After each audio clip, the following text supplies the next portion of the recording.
vamos a continuar. Estamos en una serie de la suficiencia de las Escrituras. Amén.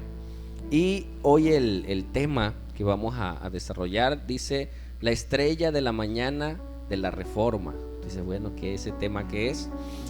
Hubo un personaje en el año 1300, John Wycliffe, el cual fue un precursor para la Reforma. Porque hubo una reforma en la iglesia. Cuando algo se está distorsionando, tiene que volver al origen. Cuando la Biblia habla de restaurar, tú ves esos vestigios o un jarrón roto, dice hay que restaurarlo. ¿Restaurarlo a qué? A su originalidad. Amén. Volver al punto en donde debe de estar, como fue en el principio. Entonces muchas iglesias se han deformado y hay que volver. En el Antiguo Testamento hay una profecía que dice: preguntad por las sendas. Dice paraos en los caminos, dice, preguntad por las sendas antiguas y después andar por ellas. ¿Qué tengo que hacer primero? Pararme, detenerme. ¿Voy bien? ¿Estoy caminando bien? ¿Mi vida va correcta? Tú eres espíritu, alma y cuerpo. Amén. Tú tienes que cuidar tu cuerpo, tienes que cuidar tu alma. ¿Qué piensas? ¿Qué sientes? Hay almas enfermas. Amén. Y un alma enferma el cuerpo. Yo he visto en donde trabajo gente que se pone a cuentas con Dios, sana. Dice, oye, ¿cómo? Mira, sí, sanó por su enfermedad que tenía. Era una enfermedad del alma. Y ese odio, rencor, dolor afectó su cuerpo, impactó su cuerpo y trajo enfermedad. Amén. Pero tenemos el espíritu. El espíritu es la parte que Dios puso para comunicarnos con ese Dios que no podemos ver, pero por la fe podemos creer. Amén. Y cuando hoy cantamos, le cantamos a ese Dios, le adoramos. Amén. Y este personaje, al igual que todo aquel que se ha encontrado con Jesús, vio las Escrituras, ¿sí? Y volvió al origen. Tú tienes que ver el instructivo de vida para caminar por él. Detenerte, ¿sí? Preguntar, ¿voy bien? ¿Y qué? Y caminar. A veces hay religiones que han empezado muy bien, pero se han desviado. Eso es la parte difícil, mantenerse. Amén. En lo que Dios quiere que hagamos. ¿Sale? Entonces vamos a ver este personaje, vamos a saber un poco de él. Antes de ello vamos a Apocalipsis. Tenemos que saber tanto de las Escrituras como de la historia para saber las Escrituras. Amén. La Biblia en el Antiguo Testamento fue escrito en hebreo, algunas partes en arameo. El Nuevo Testamento fue escrito en griego. Y después vienen todas las traducciones que hoy tenemos. Pero en esa época muy poca gente sabía leer y muy poca gente sabía escribir. Hoy hasta los niños ya de 6 años ya escriben, ya leen y hasta leen mejor que uno, ¿no? El que se acostumbró a manuscrito le cuesta la de molde, ¿no? Y el de molde le cuesta la otra. Entonces en Apocalipsis, Juan en la isla de Patmos, Dios le dice: bienaventurado ¿quién? El que lee. ¿Por qué? Porque a través de la lectura tú puedes conocer las Escrituras. Dios mismo con su dedo escribió las leyes, los mandamientos. Ya después, por necedad de Moisés, se las rompió y ahora le dijo a Moisés: ahora te va a tocar doble. Ahora la vas a hacer y tú las vas a escribir. Amén. Pero la Escritura es algo maravilloso que preserva la historia. Amén. Dice: ¿y los que qué? Y los que oyen las palabras. Hay gente que no pueden leer por alguna discapacidad, ¿sí? Tenemos a nuestro hermano Eribia, él está en el discipulado y yo me gozo porque él no ve, pero él escucha y está ahí. Y cuando hacemos el examen, el de él es el examen oral. Y antes de que contesten, la pregunta va para él y mira, las contesta. No lee porque no puede, sabe leer, aprendió a leer, pero ya hoy no puede ver. ¿Pero qué? pero escucha, amén, y tus oídos se agudizan y puedes percibir. Dice, bienaventurado el que lee y los que oyen, ¿qué?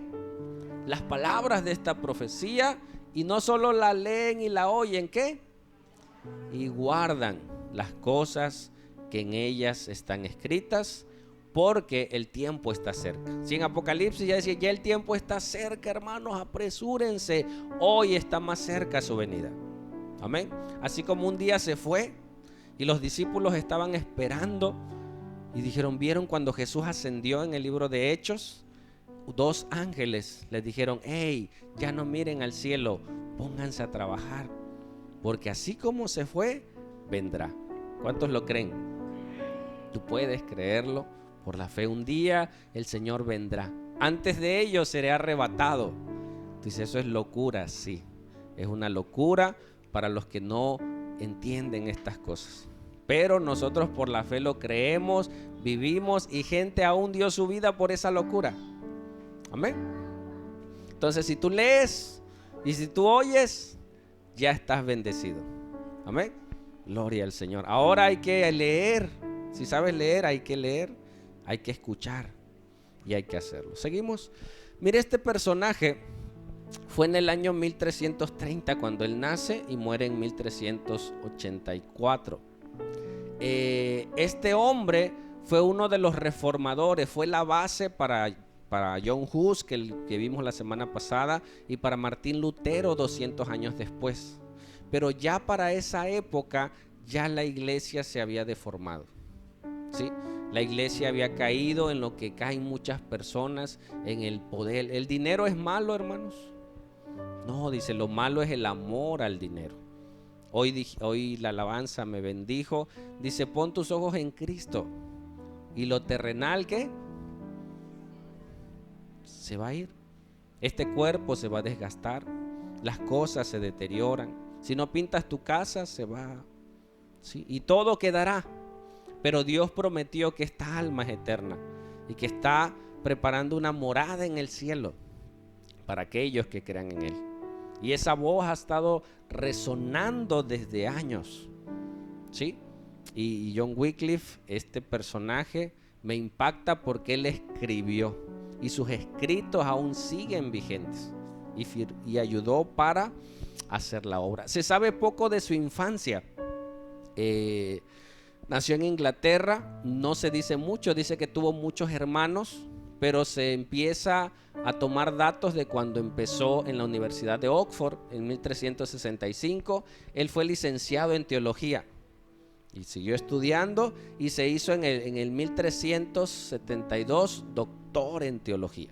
Él sabía, ¿sí? Nosotros tenemos que estudiar, tenemos que prepararnos. Decía John Spurgeon, cuando vayas a la iglesia, en esa época se usaba sombreros, quítate el sombrero, dice, como respeto, pero dice, no te quites la cabeza. Tenemos que pensar, tenemos que saber, tenemos que estudiar lo que nos dicen los pastores, a ver si es cierto, si está escrito, si está en la Biblia, si los padres de la iglesia lo avalaron, para poder dar razón de nuestra fe. Nuestra fe no es efímera, nuestra fe tiene bases. Amén. Y la roca es Cristo. ¿Sale? Seguimos. Este personaje, de las cosas que vamos a mencionar para hoy, nosotros ya estamos parados sobre ella, sobre algunos personajes que trazaron la teología. Para nosotros es más fácil, como cuando tú aprendiste un oficio y a ti te costó, nadie te enseñó, tú solito tuviste que echarle ganas, ¿sí? Luego le enseñas a tu hijo y tú ya hasta le enseñas las técnicas, las mañas. Le es más fácil. Lo que tú sufriste, que te costó, ya a tu hijo le va a costar menos. Amén. Lo que hoy nosotros tenemos fueron hombres que sufrieron, pues pasaron tribulaciones y estamos parados sobre ellos. Una frase que él decía en 1378 declaró que ahí hubo un error, que la Biblia era el único fundamento para sustentar toda doctrina. Nosotros decimos, pues sí, pero en esa época, hermanos, la iglesia se puso encima de las escrituras. Amén. Y sacaban sus decretos y decían: lo que el Papa diga, eso es. Y aunque fuera en contra de las escrituras. Yo estuve en una iglesia y a veces el pastor decía cosas que estaban en contra de la Biblia. Y siempre va a haber dos extremos para los cristianos. Los judaizantes, que quieren que los cristianos hagan cosas que hacen los judíos, que solo son para ellos. Y están los paganos, los místicos, que se ha infiltrado en las iglesias. Una vez hicimos un evento de cancelación de maldiciones. Tomamos aceite, tomamos jugo de uva, tomamos sal y vino, creo. Y se hizo un botecito con ese líquido. Y pasaron los hermanos, yo lo hice, ¿no? Y casi le echaba su santiguada. Y agarraba el vino y le echaba, y caía la gente. Y hubo manifestaciones y cosas. Eso se llama brujería. Amén. Pero yo creía, porque eso me enseñaron. Lees la Biblia, no ves a Jesús haciendo nada de eso. Amén. ¿Qué hacía Jesús? Les enseñaba. Y si en medio de eso alguien que se arrepentía, se manifestaba un demonio, en el nombre de Jesús se iba. No soportaban la presencia de Dios. Amén. Entonces hay muchas cosas que hoy se viven en las iglesias que han caído, ya sea en judaizar, guardar las leyes para los judíos, ¿sí? O en el paganismo. Hacen una fila, hermano, pasa por aquí para que Dios te dé la cobertura. Y hacen un montón de cosas que no están en las escrituras. Da una ofrenda especial para que, ¿quieres que se salve tu ser querido? Vivo, está vivo, ¿tú quieres que se salve? Ah, bueno, pues pacta con Dios. Eso no es bíblico. Amén. Vamos, entonces él decía que solo la Biblia era el único fundamento para sustentar toda doctrina. Él decía lo que hoy yo he repetido y no sabía que lo había dicho. Si está en la Biblia, lo creo. Amén. Tú no debes de pensar, ¿es bueno o es malo? Tú debes de pensar, ¿es bíblico o no es bíblico?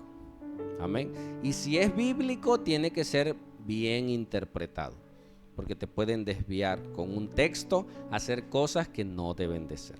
¿Sale? Y él lo decía, no está en las escrituras, y él refutaba, si no está en la Biblia, no. Y él se apasionaba defendiendo, y él lo escribía. Amén. Hizo varios escritos. Sigo, no me quiero adelantar. Lo llamaron hereje, ¿sabes por qué? Por traducir las escrituras al inglés.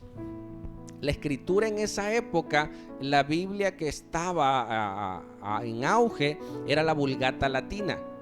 ¿Sí? Era la traducción del griego al latín. Roma, que era el imperio de esa época que gobernaba, su idioma era el latín, pero el idioma del clero, ¿sí? Del imperio. Y ellos pusieron, dame otra, ahí está, la Vulgata Latina. Esta fue mucho tiempo atrás, fue encargada por el Papa Dámaso en el 366 al 386. Él se le encargó a Jerónimo, un sacerdote, Jerónimo de Estridón. Eso de 1382 es de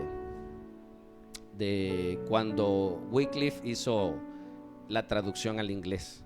Pero él tomó esa Biblia, la Vulgata Latina, y hermano, ¿cómo tú le llevarías el evangelio a alguien que no habla tu idioma? Regresa, hermano. ¿Cómo tú le mostraras, si tú fueras a un lugar que no es tu idioma, cómo tú le enseñas las escrituras? Puedes hacer dos cosas. Una, hacer lo que aprenda tu idioma, ¿no? Si él habla inglés y tú español, le vas a enseñar que hable español, ¿sí? O sea, lo vas a poner a que aprenda el español, aprenda tu idioma, o le traduces la Biblia al idioma que él ya maneja. ¿Qué es más fácil? La gente de esa época pues hablaba inglés. Entonces los cultos eran en latín. Él enseñaba el latín, él sabía hebreo, latín, inglés. Dice, ¿cómo yo le enseño la Biblia al pueblo si no saben latín? Entonces él se dedicó a traducir las escrituras al latín. Amén, perdón, al inglés. Y por ese hecho le dijeron, ¿cómo te atreves? ¿Cómo son las sagradas escrituras? ¿Cómo vas a hacer una traducción? Estás insultando a Dios. Y él defendía, no, aquí el que está mal son ustedes. ¿No? O sea, ¿tú cómo haces que alguien sepa las escrituras? Hoy mi hija ya lee despacito, ahí va, pero está viendo por sus propios ojos la Biblia. No es lo mismo que te la cuenten. Amén. A que tú la leas. Yo te invito, hermano, lee, que no te cuenten, pues. ¿Sí me explico? Que no te cuenten la Biblia, hermanito. Tú toma la iniciativa y tú lees. Y ya luego cuando la lees dices, ah, mira, sí es cierto lo que decía el pastor. Sí es cierto lo que escuché. Aquí está. ¿Sí me explico? Entonces él hizo eso y lo llamaron hereje. ¿Sigue? ¿Sigue más? Fíjate esta frase que para nosotros es tan crucial. Él dijo esta frase en esa época. El único que puede perdonar nuestros pecados, ¿quién es? Dios. Es más, a Jesús le decían, ¿cómo Jesús puede perdonar pecados? Si dice la ley, dice Deuteronomios, que solo Dios, Padre, puede perdonar pecados. Y Jesús un día se presentó un paralítico y le dijo delante de todos, tus pecados te son perdonados. Se espantaron los fariseos. Este joven, 33 años Jesús, ¿cómo se atreve a perdonar pecados? Es un blasfemo. Y Jesús dijo, para que vean que el Hijo del Hombre tiene poder para perdonar pecados, a la vista de todos, le dijo al paralítico, levántate, toma tu lecho y vete a tu casa. El problema no es que lo haya dicho. Amén. El problema es que ese paralítico lo creyó. ¿Escuchaste? El problema no es lo que diga la Biblia, el problema es que tú lo creas. Porque si tú lo creas, determina tu vida. El problema es que ese paralítico que estaba acostado le dijo, párate, puedes. Y ese hombre dijo, sí. Y tomó y se comenzó a incorporar y la gente comenzó a ver y ese hombre se puso de pie delante de todos, no había caminado. Los 4 que fueron con él, que lo llevaron, ¡wow! Se admiraron de un milagro y ese hombre se paró, agarró su lecho y ¿qué? Y se fue, gozoso. ¿Cómo habrá llegado a su casa? Su gente, su familia, ¡hey! ¿Qué te pasó? ¿Por qué? Porque un milagro se ve. Cuando una vida es transformada se ve, no lo puedes evitar. Aunque tú lo guardes, muchas veces Jesús ve y no le cuentes a nadie, era imposible, porque veían la evidencia. Y ese milagro lo hizo Jesús para que vieran que Él tenía poder para perdonar pecados. ¿Por qué? Porque Jesús también es Dios. Amén. ¿Quién es el único que puede perdonar pecados? Dios. ¿Qué había dicho la iglesia de esa época? Tienes que ir al confesionario, tienes que ir con un hombre, decirle tus pecados y él te va a absolver. Y él decía, no, ¿dónde dice eso en la Biblia? Han tomado textos absurdos. Entonces él cuando dice eso, él decía, no, eso está mal, ¿cómo van a decir eso? Mira lo que dice la Biblia. En 1 de Timoteo 2:5 dice algo bien hermoso. Dice, porque hay ¿cuántos dioses? Un solo Dios, no hay más. Y también un solo ¿qué? Mediador entre Dios, ¿sí? Y los hombres. ¿Quién? Cristo Jesús, hombre. Él es el único medio para llegar a Dios. Dios me ha bendecido donde trabajo, porque siempre a los enfermos, ¿qué le dices? Busca a Dios, ¿no? Mira, busca a Dios. Yo le digo, mira, sí busca a Dios, pero no lo vas a poder encontrar sin un medio. Para que tú puedas llegar a Dios, necesitas a Jesús. Él es el camino. Busca a Jesús y encontrarás al Padre. Amén. Porque Dios es un Dios santo, santo, santo. Amén. Y solo Cristo nos abrió el camino. En su carne dice que Él se abrió el velo. En el templo estaba el lugar santo, donde hacían los sacrificios, y había un velo. Y estaba el lugar santísimo, que solo el sacerdote entraba una vez al año. Y el sacerdote se tenía que purificar de una manera desmedida. Le ponían cascabeles en las piernas y lo amarraban con una pita, y entraba el sacerdote para hacer entrar al lugar santísimo. Y si ya no se escuchaban las campanitas, es que ese sacerdote andaba chueco, andaba en pecado, y ante tal santidad morían, y ya tenían que jalar al sacerdote. Nadie podía entrar. El sacerdote una vez al año. Y dice que ese velo era de pieles. Dicen los historiadores que ni dos yuntas de bueyes jalándolo lo podían romper. Imagínate lo duro que estaba. Cuando Cristo murió en la cruz del Calvario, dice la Biblia que el velo del templo se rasgó. Pero lo curioso fue que fue de arriba hacia abajo. Jesús abrió el camino para llegar al Padre. Amén. Nadie puede llegar al Padre sin el Hijo. El que tiene al Hijo tiene la vida y tiene la entrada hacia el Padre. Amén. Lo curioso hubiera sido abrirlo de abajo hacia arriba. No, eran más de 3 metros. Solo Él. Y este hombre había leído las Escrituras. Sigue. Mira lo que dice Hechos. Y esto lo sabían los apóstoles. Hechos 2:36. Cuando Jesús murió y ascendió al cielo, vino en el día del Pentecostés, fueron llenos del Espíritu Santo. Pedro comenzó a predicar y les empezó a decir: ese que ustedes crucificaron con poder, antes lo había negado. Hey, tú eres de los de Jesús. No. Sí, hombre, tú eres, yo te vi. No. Y a la tercera vez dice que él blasfemó. Dijo no dice es más, la Biblia no dice ni qué dijo.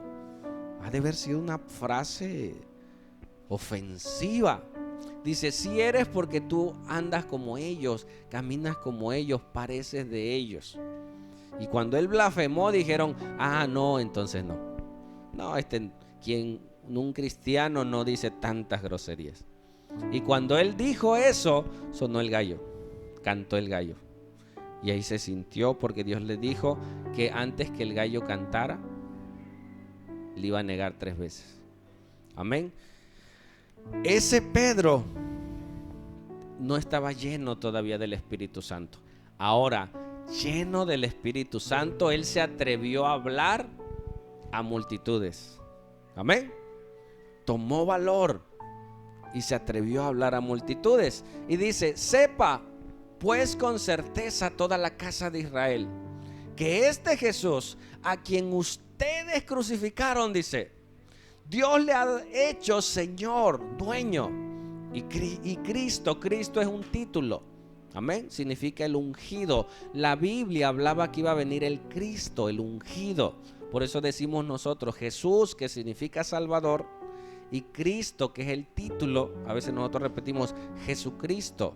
No, Jesús el Cristo. Amén. Son 2 frases. El ungido, el enviado de Dios. Dijo: Dios le ha hecho Señor y es el enviado. ¿Sigue? Al oír esto, ¿qué pasó? La palabra que él habló, se compungieron de corazón. Dijeron a Pedro y a los demás apóstoles: hermanos, ¿qué haremos? O sea, ya lo matamos, ¿y ahora qué vamos a hacer si ya lo matamos? ¿Sigue? Y Pedro le dijo: vayan con el sacerdote y confiesen sus pecados. ¿Eso le dijo? No, les dijo: arrepentíos y sed bautizados cada uno de vosotros. ¿En qué? En el nombre de Jesucristo, para perdón de vuestros pecados, y recibiréis el regalo del Espíritu Santo. no lo mandó con el sacerdote. ¿Cuál es el trabajo pastoral, hermanos? De consejo, amén, de enseñanza. Te enseña que tú busques a Jesús, amén. Pastor, ore por mí. Sí, pero tú ora por ti. La mejor oración que puedes hacer por ti es tu oración, amén. Tóqueme, pastor, tóqueme usted. No, hermano, tú y Dios. A veces andamos buscando a alguien que tiene la unción. Vamos, no, él buscó la presencia y esas señales le siguen. Pero tú tienes que tener una relación viva y personal con Jesús, tú y Él, amén.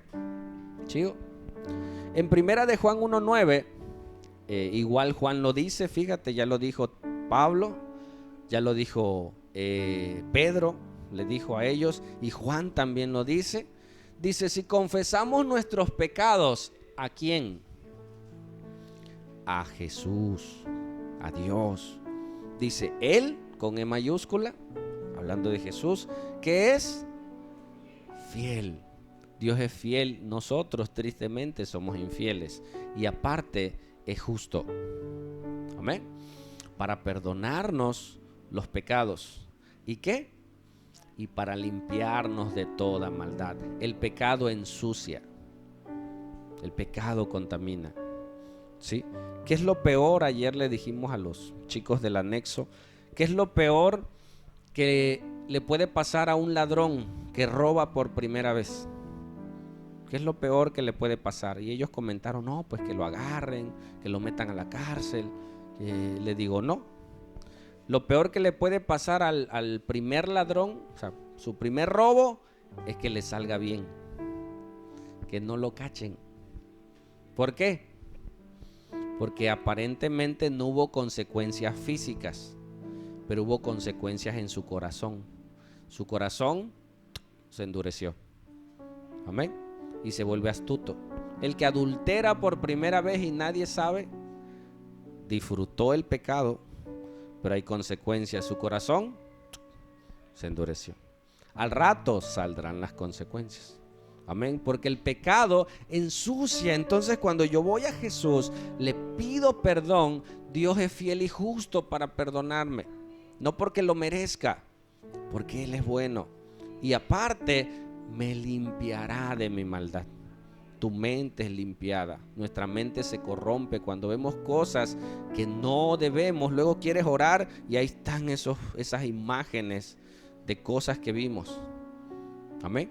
Pero cuando tú dices, Señor, perdóname, lávame, y te metes a estudiar, a buscar a Dios, mira, Dios va limpiando nuestra mente, nuestro corazón, nuestra vida. Amén. John Wycliffe sabía esto. Y la iglesia en esa época decía, no, tú tienes que ir porque ellos son el medio para llegar a Dios. ¿Sí? Les llamaron pontífice. ¿Qué es un pontífice? Un hacedor de puentes. Casi le dieron el título de Cristo. Ellos son el puente para llegar a Dios. O sea, tú tienes que ir a ellos, ellos te van a guiar y vas a poder. Entonces ellos te tienen que dar la receta. ¿Cuántos padres nuestros? ¿Cuántos esto? ¿Cuánto el otro? Y ve, hazlo y serás limpio. Error. Tú no puedes hacer nada para limpiar tus pecados. ¿Escuchaste? No puedes hacer nada. Me voy a portar bien para cubrir mis pecados. No. Los pecados solamente se lavan con la sangre de Cristo. Amén. Y luego andamos echando sangre de Cristo a todos lados. ¿Lo cubro con la sangre de Cristo? Eso no es bíblico. La sangre de Cristo fue derramada para perdón de pecados. ¿Cuándo se activa? Cuando yo confieso mis pecados. Amén. Sale mi hijo a la escuela, te cubro con la sangre de Cristo. No ves en la Biblia nadie orando de esa manera. Ni Jesús, ni los apóstoles. No es algo bíblico. Es una, ¿cómo le llaman? Una herencia religiosa. Como lo escuchamos, lo repetimos. ¿Amén? Cuando dice lo cancelo, son herencias religiosas. ¿Seguimos? Mira qué más. Este estaba en contra con la venta de indulgencias y la compra de favores a la iglesia. La iglesia estaba al nivel del reino. Y él decía, no puede haber dos reyes. En una casa no puede haber dos señores. Por eso luego hay problemas en los hogares. porque cada quien tiene que tomar su función. ¿Quién es la cabeza del hogar? El esposo. Porque yo lo digo, no, delante de Dios, ¿quién es más? Nadie. Delante de Dios dice que no hay hombre, no hay mujer, no hay judío, no. Todos delante de Dios somos iguales. Pero Dios diseñó el matrimonio y puso al hombre como cabeza del hogar. Amén. Y la mujer como no abajo, al lado, como una ayuda idónea, como una consejera. Yo era muy volado, yo decía, vamos a hacer esto. Y mi esposa me decía, espérate, cálmate, mira. Y yo, sí. Pero si te toca a una mujer que vamos, y los dos se estrellan, ¿verdad? Tiene que haber equilibrio. Siempre a veces uno es más acelerado, el otro, ¿no? Y Dios complementa. Amén. Dice que no son medias naranjas, son 2 naranjas completitas que tienen que, a través de la humildad, ¿sí?, del carácter de Cristo, someterse los unos a los otros en sabiduría.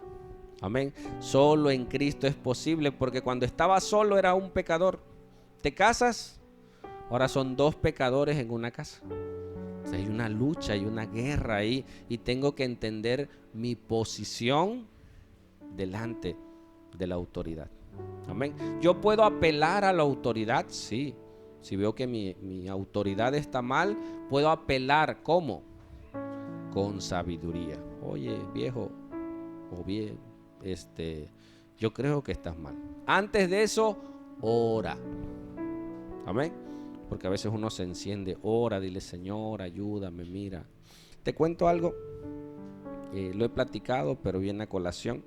Dice que un hombre fue ex soldado y él era muy recto en todo lo que hacía. Y la esposa no, era más holgada.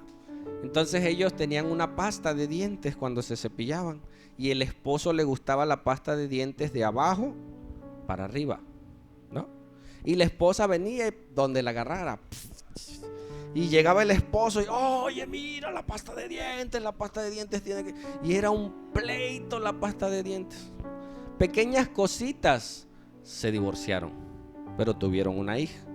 Entonces él se juntó con otra persona y ella se juntó con otra persona. Una ocasión que la esposa fue al parque, la hija se pierde, y era un parque grandísimo. Entonces en su desesperación le habla a su ex esposo y le dice, oye, ven, ayúdame, perdí a mi hija. Y llegó el esposo con la otra, ¿no? Y estaba la esposa con el otro.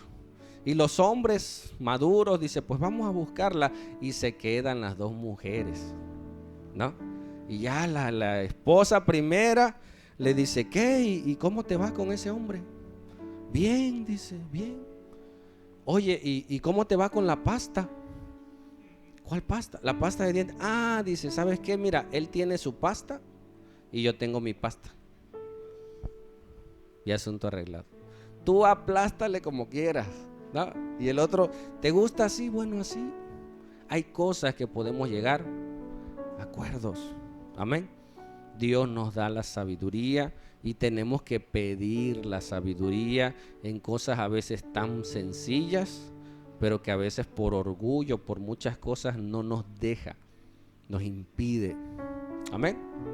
Entonces, este hombre estaba en contra de todas esas cosas que se hacían que no debían de hacerlo. Mira lo que dice la Biblia.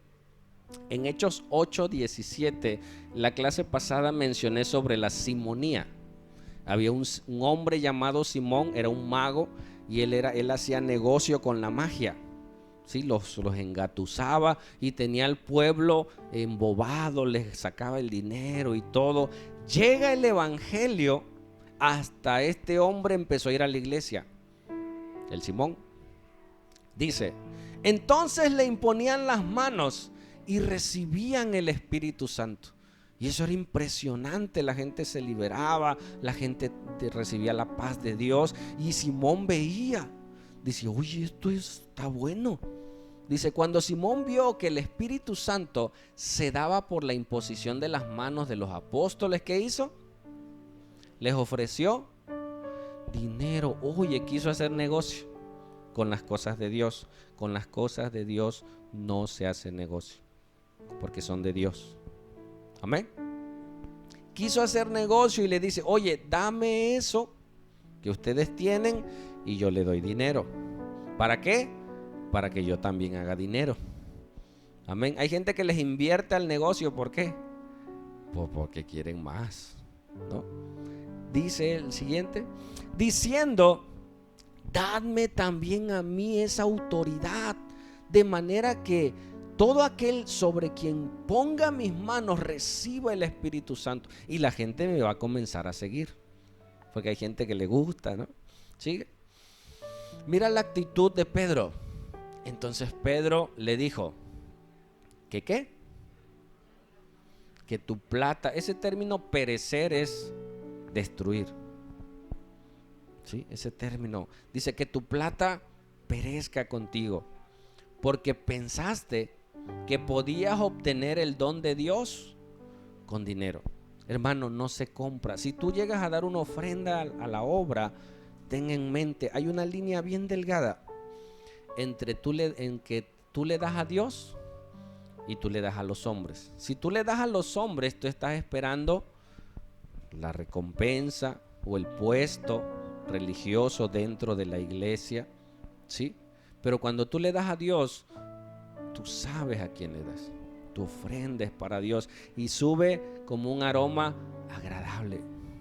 Muchas veces Dios te da más, no siempre, no es regla.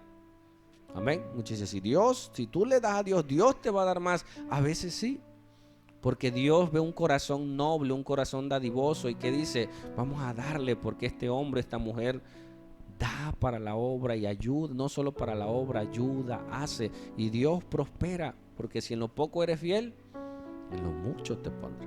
Amén. Pero este hombre quería negocio con las cosas santas, ¿sí? Y dice, tu dinero perezca contigo. Sigue.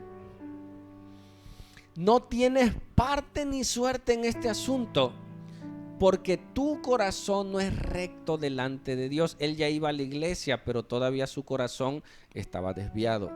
Y mira que había en su corazón. Por tanto, arrepiéntete de esta tu maldad. Casi Wycliffe eso le decía a ellos.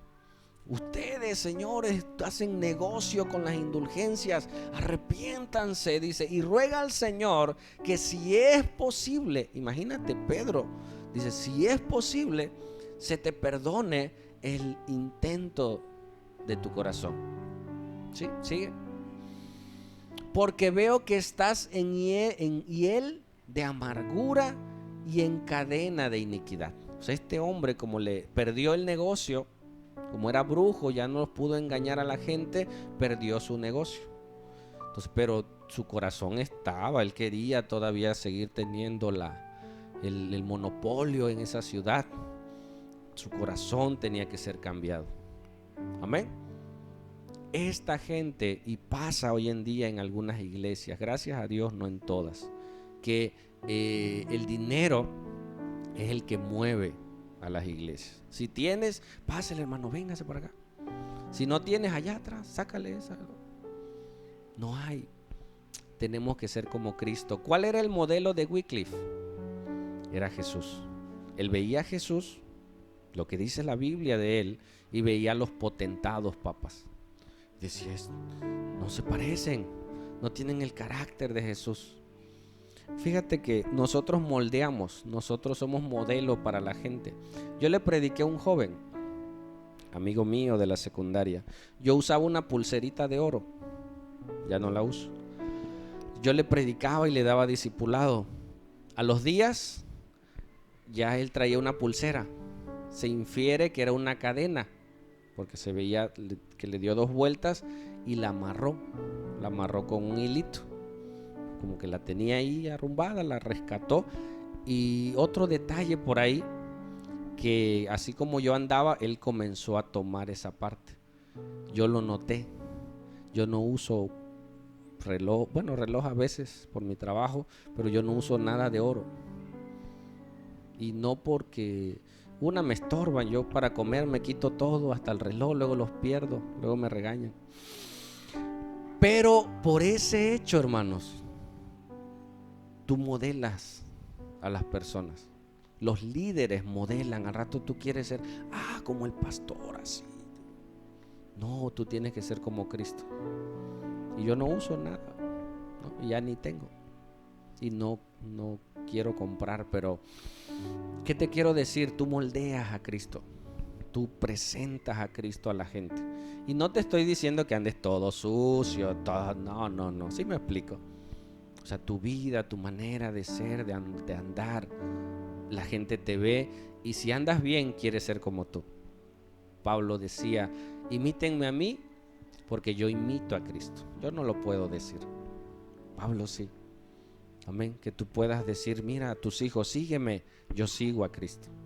Este hombre Wycliffe sabía las escrituras y decía, no puede ser que en la iglesia se haga, en la política se hace, en el mundo se hace, y tú dices, bueno, se pelean el puesto, no conocen a Dios, pero dentro de la iglesia no debería de ser.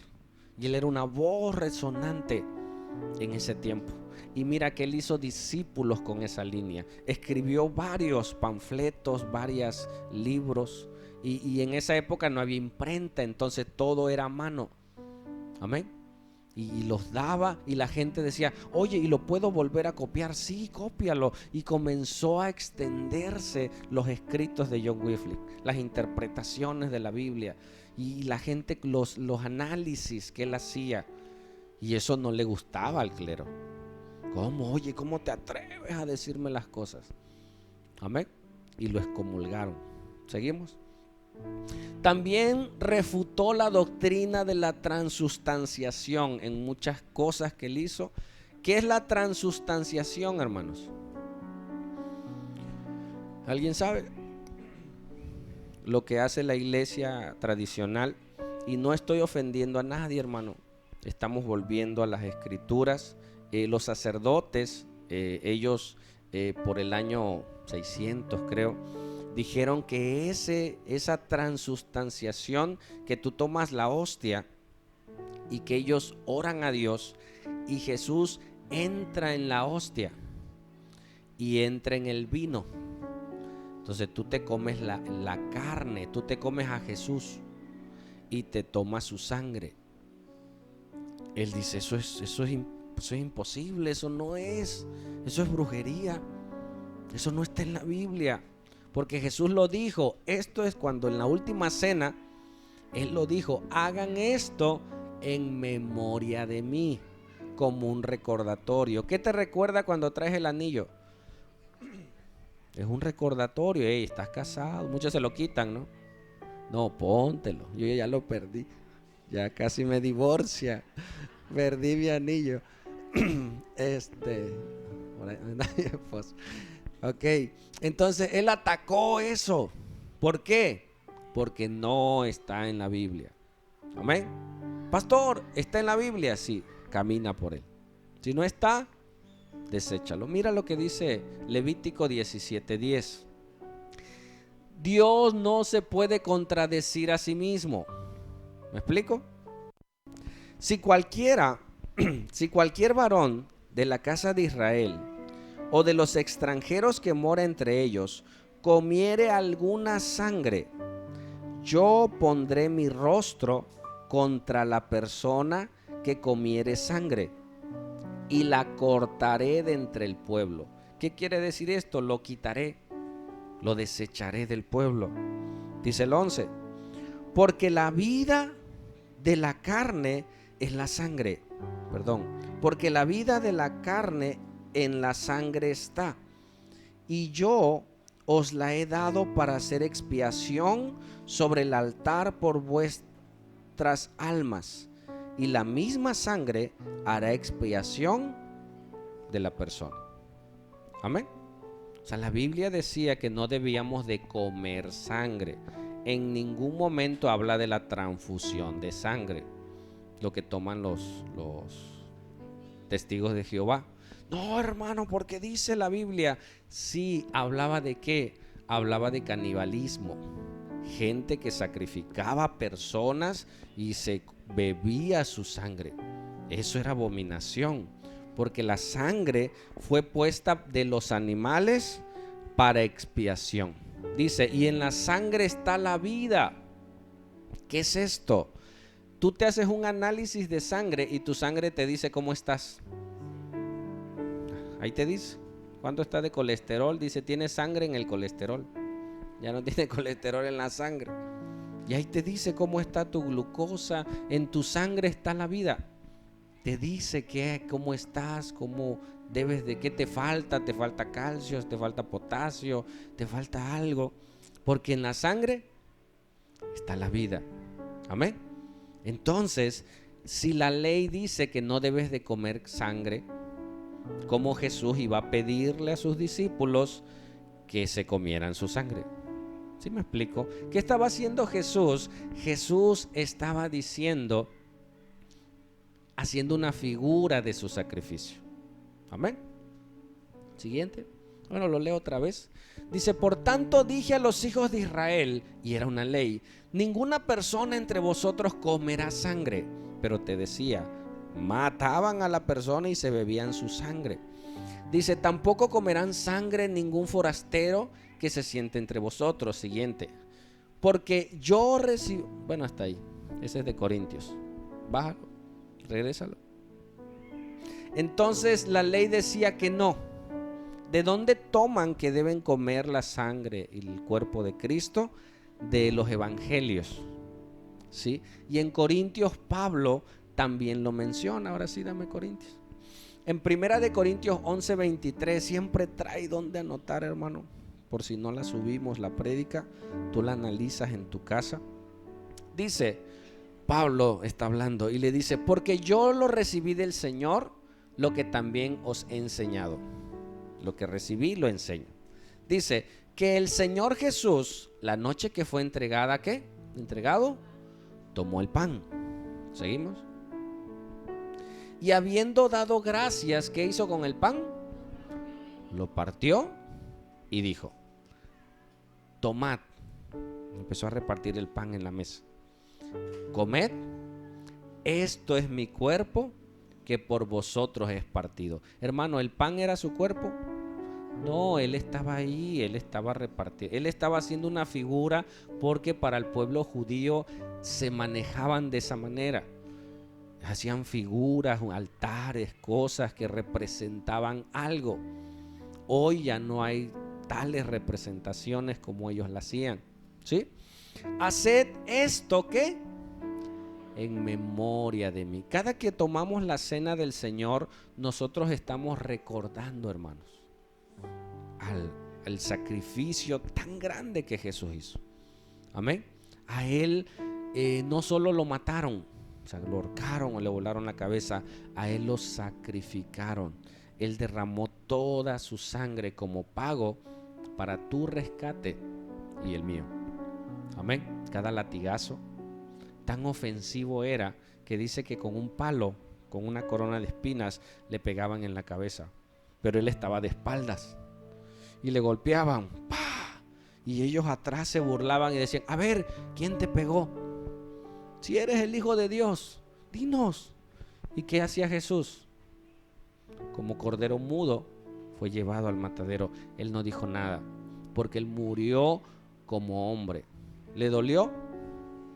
Wow, fue humillado. Roma era un imperio que se caracterizaba de no solo torturar el cuerpo, torturar el alma. Evidenciaba a la gente, las desnudaba, a los ladrones, a los que se rebelaban en contra del imperio. Hacían caravanas de gente y le ponían el título: por traidor a la patria, por ladrón. Y ahí iban ellos con sus edictos en el camino y la gente las veía. Y si estaba su familia veía al ladrón. Ah, eso es mi primo, es mi hermano, oye, es el vecino. Su familia de Jesús estaba ahí. ¿Qué decía el edicto de Jesús? Rey de reyes y Señor de señores. Y luego le dijeron, no le pongas eso, no. Ya lo puse. Y con ese se va. ¿Por qué lo crucificaron? Porque él decía, y no solo decía, él es el Rey de reyes y Señor de señores. ¿Cuántos dicen amén? Amén. Entonces él hizo eso, sigue. Dice, asimismo tomó también la copa después de haber cenado. O sea, pasó el tiempo, comieron el pan, Después no es como lo hacemos nosotros, que partimos y nos echamos el vinito. No, comieron. ¿Sí me explico? O sea, fue toda una noche, fue su última cena. Partieron el pan, comieron, estuvieron ahí. Ya después que terminaron de comer, ¿sí? Después de haber cenado, diciendo, esta copa es el nuevo pacto en mi sangre. Sí, por eso la Biblia es el antiguo pacto y el nuevo pacto. El antiguo testamento y nuevo testamento. La antigua alianza y nueva alianza. Hoy estamos bajo un nuevo pacto. Amén. Dice, haced esto todas las veces que la bebiereis en memoria de mí. Entonces, cuando nosotros hacemos eso, hacemos la cena del Señor, no estamos pensando que el cuerpo de Cristo. No, pasó en una reunión hace tiempo que se cayó el pan. No, ¡ay, se cayó el cuerpo de Cristo! No, es el pan, man, entonces déjalo allá, ya se agarra otro. No, o sea, caen hasta en la idolatría. El cuerpo de Cristo, no, es una figura. Entonces, ellos, ¿sabes qué te decían? ¿Quieres venir a tomar del cuerpo de Cristo? ¿Dónde está el cuerpo de Cristo? En nuestra iglesia. Si te das cuenta, para que tú puedas tomar del cuerpo, tienes que venir a nuestra iglesia. Ese era el diseño de la transustanciación. Tú tenías que ir a fuerzas y ahí te lavaban el coco. O sea, ellos, ¿no? El mensaje que ellos querían dar, tú tenías que ir a escuchar para entonces poder tomar del cuerpo de Cristo. No es así. Amén. Seguimos. Así pues, todas las veces que comieres este pan y bebieres esta copa, la muerte del Señor anunciáis. ¿Cuándo? Hasta que Él venga. Y cada culto, cada reunión lo recordamos. Cristo va a venir. Dile al que está a tu lado, Cristo va a venir. Créelo. Te va a pedir cuentas por tu casa, qué hiciste con tu esposa, con tus hijos. Te va a pedir cuentas, hermano. Me va a pedir cuentas. Amén. Seguimos. Mira qué más. El 31 de diciembre de 1384 muere, joven, 54 años. Pero ¿sabes cómo fue su muerte? Fue el 31 en una reunión. Sus discípulos estaban predicando y él estaba escuchando y le dio una parálisis y a los 2 días murió. ¿Qué hubieran querido los emperadores de esa época? Quemarlo. No les dio chance el Señor. Amén. Pero mira qué absurdo. Sigue. Regrésame y mira la fecha. 1384, súmale. 1404, el obispo de Londres decretó a todo el que sea sorprendido leyendo la Biblia de Wycliffe perderá sus tierras, porque era algo que ellos hacían, ellos tenían ese poder. Si los sorprendemos con algún documento de Wycliffe, los exiliaban y ¡ay, qué bonito! Vamos a tomar sus tierras, y todos decían amén. Oh, está buena esa, ¿no? Hermano, si usted no lee la Biblia, no va a dar su carro. No, o sea, no, ¿qué poder tenían, imagínate, para quitarte tu propiedad? Y ellos lo hacían. Siguiente. ¿Y cuánto tiempo había pasado? Wycliffe ya no estaba, pero estaban sus escritos. Sigue. En 1403 el Papa Juan XXIII, hubo 2 Juan XXIII, uno bueno y uno malo. Este fue el malo. Dice, ordenó quemar todos los escritos de Wycliffe, casa por casa, y ellos anduvieron buscando a ver dónde está, y buscaban para quemar. No les convenía. Amén. Conoceréis la verdad, y la verdad te dará libertad en tu mente, en tu corazón. ¿Sí? Un joven me dice, ¿sabes qué? Mi mamá me maldice cada que salgo. Llorando me lo dijo. Y ya iba a la iglesia el joven. Cuando salgo me dice, tú eres un borracho, vas a terminar como tu papá. Mi mamá me maldice, pastor. No era pastor. Le digo, ¿sabes qué dice la Biblia? Dice la Biblia que todo aquel que es crucificado en un madero era maldito. Jesús se hizo maldito por ti y por mí. Y Él llevó toda maldición que había sobre nosotros, la llevó Cristo. Y cualquiera que te quiera maldecir, ya Cristo la llevó en la cruz del Calvario. ¿De veras? Me dice. Le digo, no te lo digo yo, lo dice a ver. Y le enseñamos Gálatas. Trajo paz a su vida.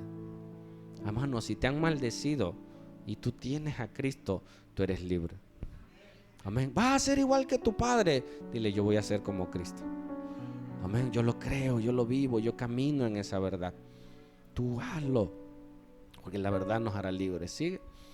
En 1415, en el concilio, imagínate, hubo un concilio, se reunieron para ver qué hacemos con él, porque la gente se había levantado. Lo condenaron como, ya ni estaba, man, ¿no? Lo condenaron como hereje, y aparte de hereje le acusaron de 300 cargos. Y de blasfemo, le pusieron, Wycliffe es un hereje y todo. Y ya el pobre hombre estaba en el reino de los cielos, disfrutando. A ver, mira qué más. Y qué absurdo. En 1428, casi 45 años después, el Papa, mi tocayo Martín V, ordenó que sus huesos fueran exhumados, ¿sí? Y quemados. Imagínate, sacaron los huesos, los quemaron y quedaron las cenizas. ¿Cuántos saben que las cenizas no se pueden destruir? Ya las cenizas, ya no le puedes cenizar más. Ya, lo que quedó de ceniza ya no se puede destruir. Amén. Bueno, pues las echaron al río de Inglaterra. Mandaron tirar. Lo que para ellos fue que vieran, mira lo que pasa con ese. Para muchos estaban viendo, así como el río se va y lleva las cenizas hacia el evangelio. Dice, echar vuestro pan sobre las aguas, y a su tiempo regresará y lo recogerás. Amén. La palabra no vuelve vacía. Tú habla de Cristo. Habla y está ahí, y dará vida, dará fruto. Amén. A su tiempo. Imagínate qué locura, porque ya era una locura. Ya habían pasado más de 40 años y estos hombres seguían con sus cosas. ¿Sigue? Sus discípulos, ahí viene, y eso es hermoso, hermano, que tus discípulos sigan tus pisadas. ¿Sabes por qué tenemos Biblia? Porque Jesús no solo vino a morir por nuestros pecados, vino a ser discípulos. Un discípulo puede trastornar una ciudad, una familia, una vida. Un hombre que maltrataba a su familia, a sus hijos, de repente se convierte a Cristo y transforma a sus hijos, transforma su vida. Amén. Dice, sus discípulos tradujeron la Biblia en esa época a 34 idiomas en un periodo de 300 años. O sea, hubo discípulos de discípulos. Inclusive hay una asociación de traductores Wycliffe hasta el día de hoy. Y ellos siguen traduciendo las escrituras. Pero mira, no son gente que no sabe leer, que le lavaron el cerebro. No, son gente inteligente. Traducir un idioma a otro. ¿Sabes qué hacían estos hombres?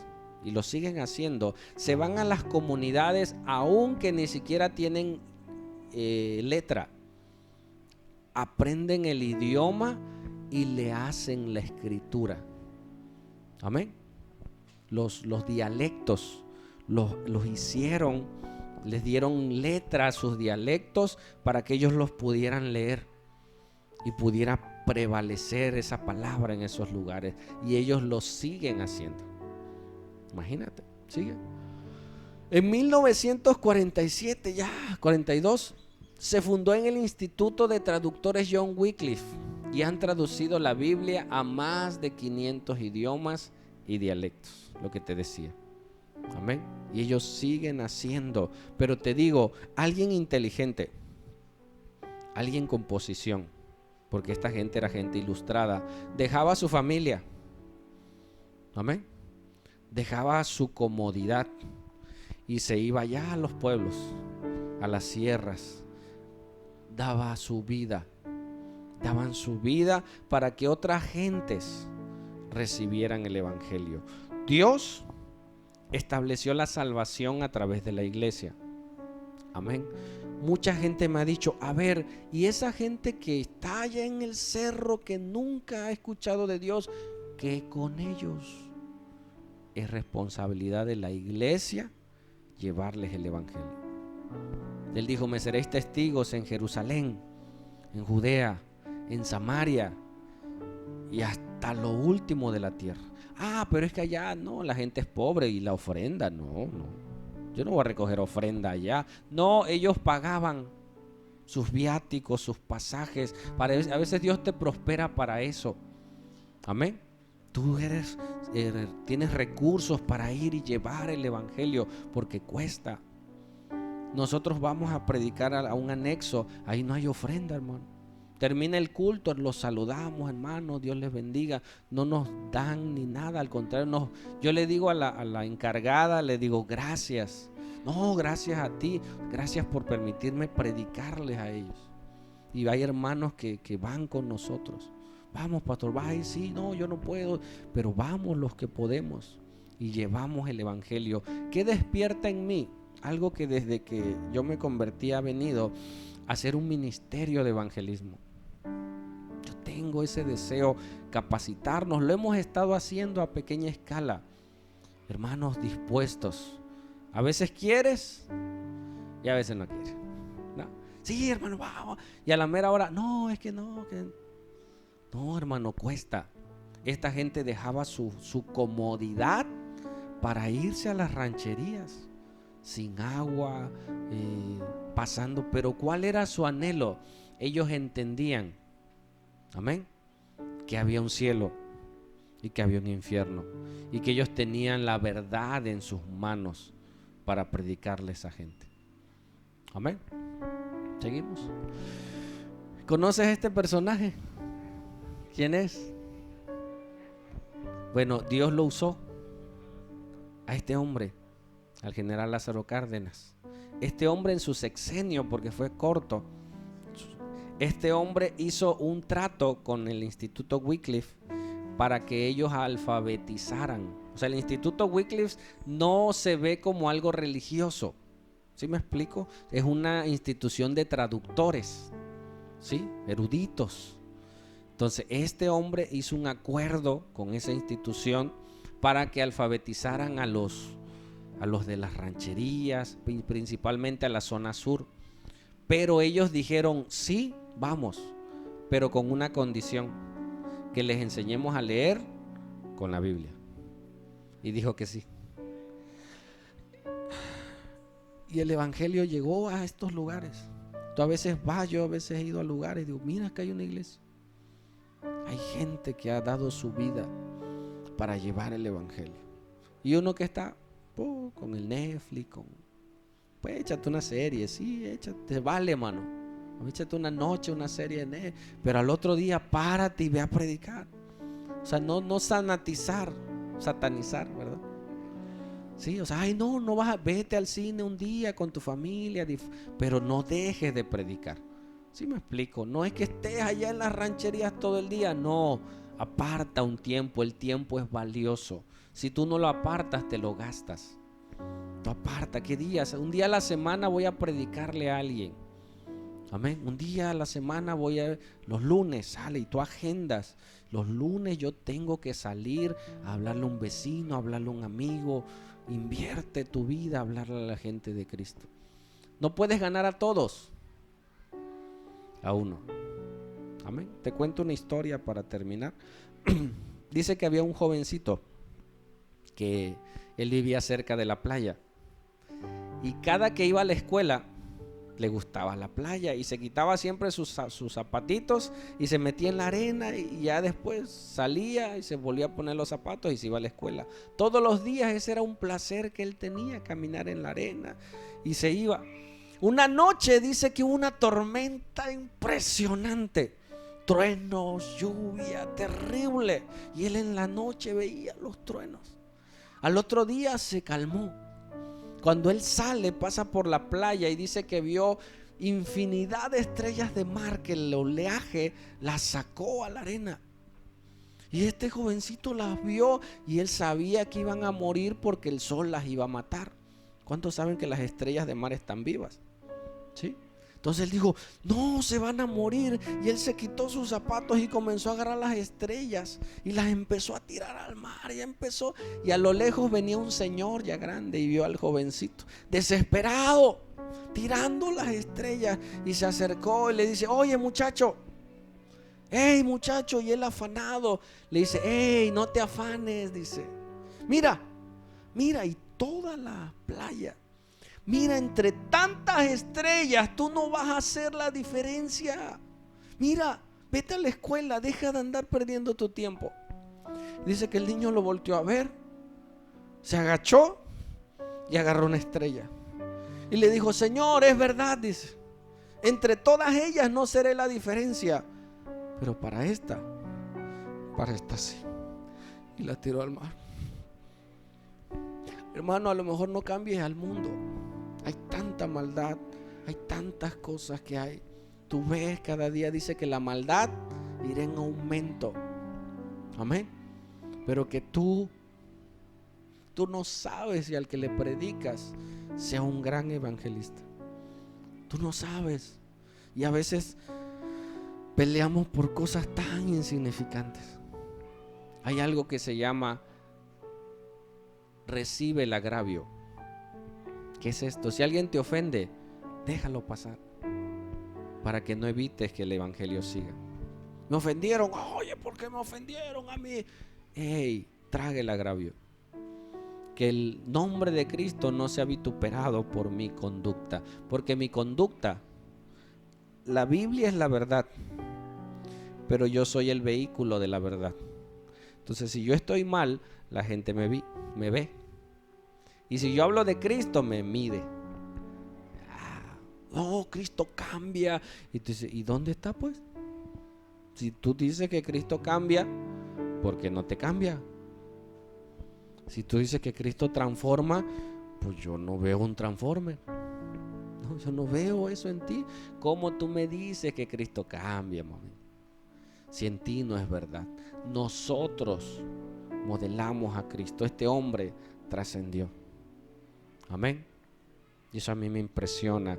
Y las escrituras antes, es más, ¿sabes qué? El primer libro que fue escrito del Nuevo Testamento, la primera carta, fue por el año 46. Jesús murió en el año 33. 33 para 46. ¿Cuántos? Esos años no había Nuevo Testamento. ¿Qué predicaban sus discípulos? Lo que vi, lo que oí. Yo estuve con Jesús. ¿Qué dijo Pedro? Yo era un blasfemo, yo era un pescador. Él me libertó, Él me ayudó y Él me dijo que llevara el evangelio. La gente hablaba de Jesús, testificaba de Jesús con sus vidas. No decía, mira, lee Juan capítulo. No había Juan capítulo 5. No había. Ya después hubo y lo tenemos. Con sus vidas. A los judíos sí les decían, dice la ley que va a venir un Mesías y de una virgen. Ese Jesús era. A ellos sí les podían decir. Amén. ¿Sabes qué hizo una vez Pablo? En un Areópago donde había muchos ídolos. Los griegos eran tan idólatras, se lo heredan a los romanos. Y en un altar de ídolos había uno donde no había un ídolo. Porque ellos decían, por si existe otro ídolo, ahí lo ponemos. Entonces Pablo, sabio, no se fue a atacar a los ídolos. Idólatras, no, les dijo, al Dios no conocido. Este que no está aquí, de ese les vengo a hablar. La gente no quiere ver una imagen, quiere ver a Cristo reflejado. Amén. Vamos a orar y vamos a terminar. Desafiados, hermano, tú puedes ser la diferencia.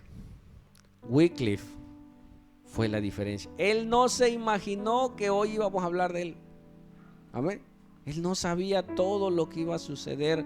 Él no sabía de esa institución. Él no sabía nada. Él vivió para Cristo. Amén. Hermano, vive para Cristo. Lo que va a pasar después, ya será después. Pero hoy tenemos en nuestras manos nuestra vida para ofrecérsela a Jesús. Y decirle: Señor Jesús, haz de mí lo que tú quieras. Amén.